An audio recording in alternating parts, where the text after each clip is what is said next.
Pronto.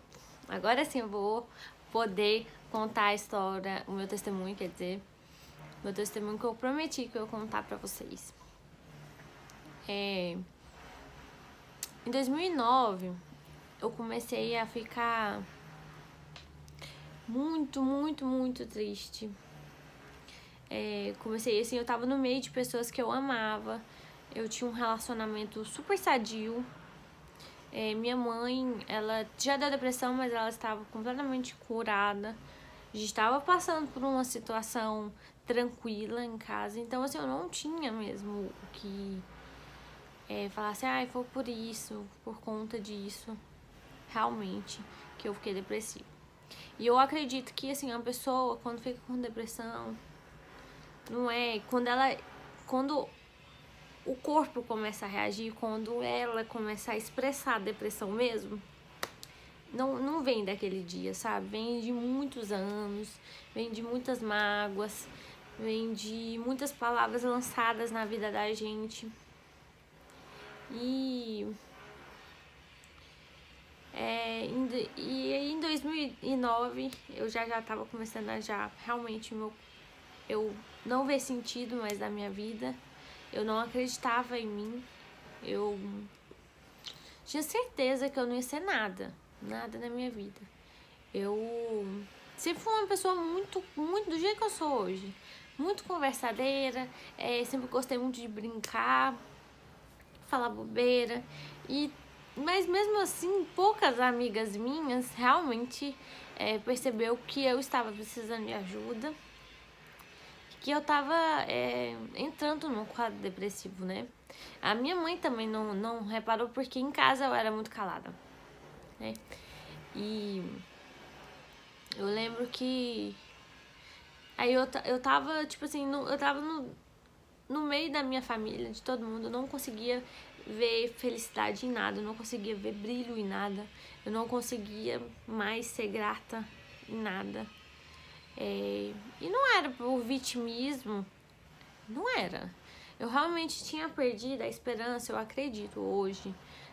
Eu acredito que eu tinha perdido a esperança em mim também, sabe? Eu não tinha vontade, nem um pingo de viver, porque eu acreditava que eu não ia ser nada. Tem uma amiga da minha mãe que, assim, eu amo ela, amo ela. Mas ela tem um jeito mais, assim, grosso de falar, tanto com os filhos dela, quanto... Ela tem um jeito dela, é jeito dela. E ela um dia me lançou uma palavra que... Eu sei que ela não fez por maldade, porque ela fala assim com os filhos dela também. Mas que ela confirmou uma coisa que eu achava de mim, entendeu? Ela falava assim, ela falava pra minha mãe, essa menina não vai ser nada, Alba. Não vai prestar pra nada, olha aí, é burra, entendeu? Ela é burra, ela não vai prestar pra nada. Esse tipo de coisa. E eu quando ela falou isso, aí confirmou o que eu achava de mim. E eu comecei a falar, não, eu não vou prestar pra nada, eu não quero, eu não tenho mais vontade de viver, eu não quero viver. Todos os dias eu orava. Eu sabia que se eu tirasse minha vida, Deus não ia me perdoar. Isso eu tinha certeza. Mas todos os dias eu orava pra Deus tirar minha vida. Todos os dias. Fala, Deus, tira minha vida. É muito injusto o Senhor me deixar aqui obrigada, sendo que eu não quero viver com tanta gente precisando de uma doação de órgão, com tanta gente precisando querendo ter uma oportunidade de viver uma coisa especial com a família, querendo viver o máximo dessa vida, sendo que eu não quero. Eu falava pra Deus todos os dias isso. Até um dia eu falei pra minha irmã, eu falei assim, Mayara, se Deus me levar, você não chora, porque porque eu peço pra ele todos os dias que eu não quero viver, entendeu? E eu achava um egoísmo a minha mãe ou a minha irmã não aceitar essa minha posição de não querer mais viver. Eu achava assim muito egoísmo, E porque eu sentia aquilo realmente de coração. E aí, fora isso, eu tinha muito sonho com demônio, muito sonho. Eu sonhava todos os dias. Às vezes minha mãe acordava no meio da noite. Eu tava no canto do sofá e eu falava pra ela assim, ela, que você tá acordada aí 1 hora dessa, menina? Aí eu falava assim, mãe, eu não aguento mais, eu não aguento. Eu não aguento mais sonhar, eu não aguento mais sentir a presença do inimigo aqui, eu sinto. Eu lembro que eu passava, eu arrepiava inteiro, eu acordava, eu arrepiava minhas costas inteiras. Eu sei que pode ser que tem gente que não acredita, mas eu sei que tinha muita coisa espiritual na minha depressão também. Além das palavras lançadas na minha vida, além do... Eu também... Eu sempre fui uma criança que tinha uma... Eu sempre me senti menos que os outros. Sempre me senti menos que os outros. Eu sempre me senti mais burra, eu sempre me senti a mais feia.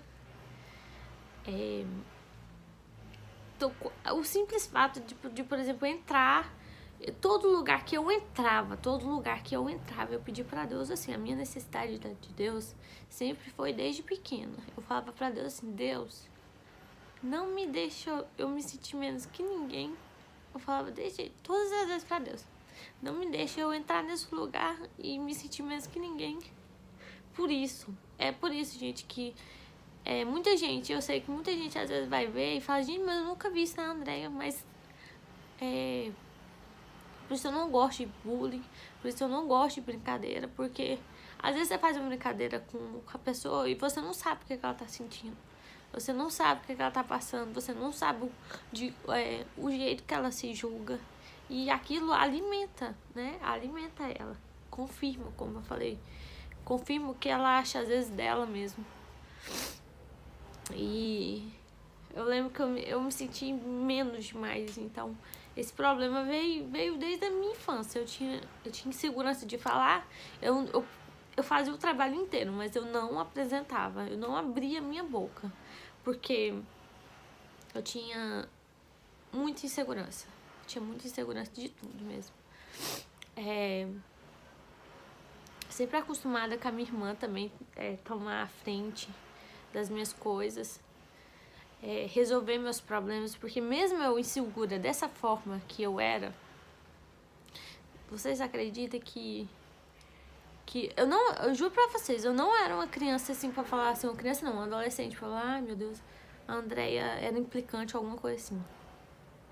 Mas eu já cansei de chegar em casa, por exemplo, tá a minha casa pichada, lá pichada, escrito Andréia Rapariga, e eu ter que limpar chorando aquilo ali. Eu já cansei de meu pai me buscar na porta e ter que juntar até a polícia pra gente não me bater na porta de escola. Eu não tô contando isso aqui pra me fazer de vítima, não. Eu tô contando coisas que às vezes também as pessoas fazem com os outros. Até mesmo pra vocês ver que isso não é legal. Vocês podem achar engraçado, pode achar lindo. E vocês aconselhar até mesmo os filhos de vocês a não fazer isso com os outros. Porque a gente não sabe o que o outro tá passando. E aí eu vou tentar resumir, porque eu entro no assunto, vou pra outro. E aí eu comecei em 2009, aí eu comecei já a adoecer, ficar, o meu corpo correspondeu, eu já não queria mais viver. Minha mãe me levou no psicólogo, né? Quando a minha irmã falou pra minha mãe assim, mãe, a minha irmã tá com depressão. Duas amigas minhas, pra falar que nenhuma reparou, mas duas amigas minhas reparou, que foi na época, né, a Moana e a Juliana, que viu que eu não tava mais a mesma, até inclusive foi na minha casa me ver. E a minha irmã foi a primeira a ver que eu não estava normal. Aí Aí minha mãe levou no psicólogo. Minha mãe virava pra mim e falava assim, você não tem motivo pra tá triste. E eu falava, não tenho, mas eu não tenho vontade de viver. E eu não queria falar o que realmente eu sentia. Por que que eu tava... por que eu era... Por que eu cheguei à depressão? Eu não queria falar do meu sentimento. Eu não queria falar como realmente eu me sentia. Porque quando eu falava o que eu falava, mãe, eu me sinto menos. Ela falava assim, você é linda, você é perfeita. Deus te fez perfeita. Mas era... A gente sente, né? A gente sente, simplesmente sente. A gente se julga. Na adolescência, às vezes, a gente não se aceita. Mas na realidade, eu desde pequena era assim. E aí me levaram na psicóloga também, pra fazer terapia. E eles me encaminharam pro psiquiatra e minha mãe falou assim, não, você não vai tomar remédio controlado. Você não vai passar pelo que eu passei, né? Com remédio controlado. E fora isso, que eu tinha esses problemas já desde de novinha. Sonhar com demônio, que durante esse período eu sonhava o tempo inteiro. Eu comecei a sentir uma dor muito forte. Uma dor no meu estômago que eu não aguentava. Na hora que ela vinha, eu desmaiava de dor. Eu ficava branca, eu ficava de outra cor. Uma dor muito... que eu não sei explicar. Eu fiquei com 47 quilos, se eu não me engano. Fiquei muito, muito, muito magra. Eu ia fazer exame de cadeira de rodas, porque eu não conseguia comer nada. O que eu comia naquela época eu lembro que era suco de soja, eu acho, e bolachinha, aqueles clubes social, só.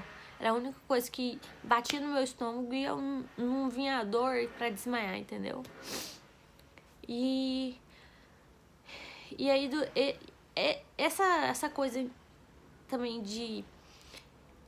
Além de me achar menos o tempo inteiro, eu tinha perturbação de sonhar com demônio.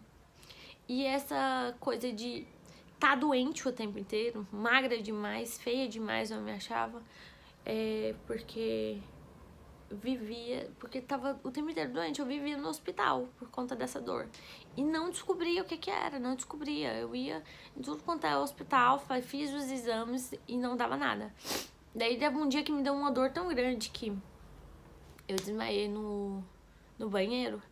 Meu pai pegou, me levou no médico, no médico. Fiquei internada, aí pegaram e meu pai me pegou e falou assim, não, vamos pra Goiânia. A gente veio pra Goiânia, meu pai me carregou pra Goiânia, eu tava com efeito de remédio, tava desmaiada. Tem uma coisa também que, nessa época que eu tava... esse dia que meu pai foi pra Goiânia, eu tinha um namorado que ele me tentava o máximo me colocar. Eu fico olhando como Deus me cuidou, porque ele colocou pessoas de todo jeito pra mostrar o quanto eu era especial. Eu tinha um namorado bom que fazia tudo pra mim. Ele era um excelente namorado. A minha mãe também, o tempo inteiro comigo, mas eu não conseguia ver isso, não conseguia.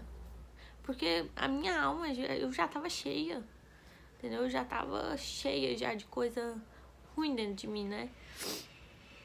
E eu não tinha vontade. Teve uma menina que me perguntou como que eu saí da depressão. Eu não tinha vontade de ser curada. Não tinha. Eu achava que pra mim a solução era morrer, era sair, que eu não prestava pra nada. Entendeu? Pra mim, eu sei que algumas pessoas vão julgar e falar assim, ela se faz de coitado, fraca demais. Pra mim, realmente, era muita fraqueza. Era muito. Eu não gosto de gente reclamona. Eu não gosto de gente que se faz de coitado o tempo inteiro, entendeu? Mas a gente tem que entender quando o outro tá mesmo se fazendo de coitado ou se realmente tá num quadro depressivo. Já, né? Que era no meu caso. E aí meu pai, enfim, meu pai pegou, me levou, porque me trouxe aqui pra Goiânia. E eu refiz todos os exames, porque eu tava muito mais... O médico falou assim, não, vamos refazer todos os exames pra ter certeza. Como ela tá debilitada. Aí pegou, refez todos os exames. Deu nada. Aí o médico, o melhor gastro daqui de Goiânia, de lá de Goiânia, falou assim, olha, mãe, falou pra minha mãe, a sua filha, ela tá debilitada de verdade, mas não tem nada no exame dela, não tá dando, não tem nada que justifique essa dor dela. Aí minha mãe pegou, ele me levou pra casa, ele me passou uns remédios também fortes pro estômago lá, mas eu não consegui tomar porque eu vomitava ele todo. E durante aí meu pai me levou pra casa, aí meu pai pegou e falou assim, amanhã a gente vai na pastora que orou, que a pastora que orou quando a minha mãe tava com depressão. Deus usou muito ela pra falar com ela e pra fazer a campanha, pra minha mãe conseguir a cura, né? Aí eu falou assim, não, amanhã a gente vai lá na pastora.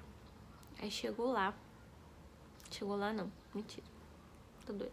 Aí nessa noite meu pai, eu tava dormindo num colchão, meu pai dormindo na cama, e aí ele ele escutou uma voz, ele acordou com a voz falando pra ele assim, acorda, vai ver sua filha pela última vez. E eu acordei com meu pai tava em cima de mim, meu pai me sacudia assim, falava, filha, você tá bem? Você tá bem? Aí eu falei, tô, pai. Eu acordei assim, falei, tô, pai. Aí ele falou assim, não, mas você tá bem mesmo? Você tá sentindo nada? Eu falei, não, tô tranquila. Aí ele, não, tá bom. E no outro dia, acordou cedo, me acordou e me levou na pastora. E a gente nós pegamos, né? Nós pegamos e começamos a orar. E foi naquele dia que Deus me curou. Mas nesse dia eu já tava muito cansada e eu tinha entendido que Deus não ia me levar, entendeu? Que eu tinha que mudar aquela história, minha história. Que eu precisava ser curada até mesmo pra começar. Que daquele jeito, doente daquele jeito, eu não dava. Doente daquele jeito não dava. Então eu falei assim, eu preciso ser curada. Eu já tava com aquela situação que eu não aguentava mais sentir a dor, com medo de comer qualquer coisa, não comia mais nada. E sentir a dor. Tipo assim, a dor que eu estava no emocional já não era mais o foco. Virou a dor mesmo do corpo. Inclusive eu fui na psicóloga e ela falou que o corpo, ele como que eu explico? O corpo, quando a alma tá muito machucada, assim, o corpo começa, tipo, a refletir, sabe? De uma forma. E eu acredito que essa dor pode ter sido isso mesmo. Mas era uma dor muito forte mesmo, que eu desmaiava, ficava branca igual um defunto. E aí, concluindo, nessa tarde Deus me curou, mas eu realmente queria. Eu queria mesmo, eu pedi pra Deus, eu falei, Deus, eu quero ser curada. Eu quero ser curada, eu não quero mais viver desse jeito, eu não aceito mais viver desse jeito.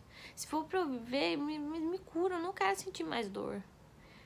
Aí, Deus me curou. Eu lembro que eu saí de lá tão grata, tão assim feliz porque eu sentia dor o tempo inteiro, aquela dor chata no estômago. Mas quando eu comia alguma coisa, eu sentia aquela dor de desmaiar, entendeu? Vinha a dor de desmaiar. E aí, quando eu saí de lá, eu lembro que eu comi uma pamonha e uma rosca. Mas eu comia, eu lembro que eu não acreditava que aquilo tava passando por dentro de mim e não tava me fazendo mal. O simples fato de comer e eu não passar mal me deixava muito grata. E eu realmente tive fé. Tive fé que Deus ia me curar, entendeu? Naquele dia. E então, então assim, que hoje eu entendo esse período que eu passei, por que eu passei. Eu acredito que eu passei por isso porque Deus queria me mostrar que eu não era nada, que eu não era o que eu achava que eu era, tipo, um nada, que eu não ia prestar pra nada, que tudo tem seu tempo. E assim, eu fico assim, maravilhada com Deus. E eu tenho percebido, gente, que um dia um Uber falou assim pra mim, como que você vê Deus? E eu falei pra ele que a imagem que eu penso de Deus é um pai, sabe? Um pai que às vezes se chateia com algumas decisões que a gente toma. Um pai que se entristece com alguns desejos do nosso coração. E se entristece também por ver que a gente não crê nele. A gente fala que tem fé, eu fui criada. Sempre participei de oração, de tudo. A gente fala que tem fé, mas a gente não tem. Quando vem a dificuldade, a gente enfraquece. Eu vejo ele como um pai que ama a gente incondicionalmente. E que ele ama de graça. Entendeu? Eu vejo ele um paizão que ama de graça e quer abençoar a gente. Só isso, ele quer abençoar. Mas tudo no tempo dele. Porque ele sabe a hora que a gente tá preparado. Deus não ia me dar, hoje eu olho assim, Deus não ia me dar uma bênção. Uma bênção dessa, que foi a H-Use na minha vida, sem antes trabalhar em mim, entendeu? Claro que eu cheguei aqui, eu cheguei em Goiânia, tudo não tava pronto. Tipo, tinha aquela estrutura toda. Não, foi tudo difícil. No começo eu vi minha mãe chorar na frente de caixa eletrônico. E eu falava pra ela assim, mãe, Deus trouxe a gente aqui. Se ele trouxe, Deus vai honrar. A H-Use, uma porta que Deus abriu. E Deus vai honrar. Entendeu? Deus abre e só ele que fecha. Se ele fechar, é porque se a H-Use fechar, vai ser um dia porque Deus fechou. Eu falava pra ela. E assim, cada ano a H-Use cresceu muito rápido. Por onde começou, né? A gente não conhecia ninguém, a gente não falar assim, tem alguém pra padrinhar alguma coisa, não. Quem apadrinhou foi só Deus. Deus colocou funcionários na vida da gente que só soma. A gente não tem um funcionário que é desonesto. Só funcionário, graças a Deus, bons desde o começo. E é isso, gente. O que eu tinha que contar era isso. Não sei se eu me perdi, se vocês vão entender direitinho, porque pra mim, essa fase, tanto da H-Use quanto da minha fase da depressão, quanto da minha mãe, é uma fase de testemunhos e eu fico totalmente baralhada na hora de contar ela, porque eu fico com vontade de contar as três, de como iniciou a H-Use, só que a H-Use eu vou contar uma outra vez. E é isso que eu queria falar, gente. Olha, às vezes vocês pensam que não tem jeito pra vida de vocês, que vocês é menos. E como o Alexandre falou, não perca a esperança em vocês mesmo. Vocês é capaz de crescer, vocês é capaz. Olha, todo mundo, eu acredito hoje que todo mundo tem a capacidade de crescer. Vocês só não podem deixar de acreditar em Deus e em vocês. Que as coisas vão acontecer mais na hora. Não pode deixar de buscar, não pode deixar de estudar, não pode deixar de trabalhar. Que na hora certa vai vir a bênção. Vai vir a bênção com certeza. E, assim, tudo pra mim foi uma lição muito grande, mas dentro desse meu testemunho, o coach também entra muito. Gente, não é marketing. Quando eu falo do coach, não é marketing, porque pra mim foi um divisor de águas mesmo. Eu ainda assim, mesmo melhorando muita coisa dentro de mim, eu ainda me sentia menos, eu ainda tinha dificuldade, eu aparecia, você pode ver que agora que eu tô aparecendo mais, falando mais, foi depois do coach. Porque lá eu resolvi coisas dentro de mim que foi tratada lá. O coach, ele não foi só balela, sabe? Só bababá. Lá realmente ele te coloca pra se olhar, entendeu? Não dá pra eu falar com palavras o que realmente é o coach, entendeu? O que o coach faz na vida da gente. Mas foi um divisor de águas na minha vida. Eu mudei muito. Eu não tenho problema agora em falar com algum funcionário. Eu ficava com medo de falar de uma forma errada, de magoar, essas coisas, entendeu? E eles dão técnicas pra você falar também e não magoar, de um jeito que você fale e cobre, mas não magoe nada, nem seja um assédio moral. Porque eu ficava com esse medo porque eu já fui funcionária, gente. Eu já fui funcionária e eu não gostava de várias coisas, entendeu? Então eu ficava me colocando no lugar o tempo inteiro e não conseguia cobrar. Então isso atrapalhava na minha gestão. Mas é isso.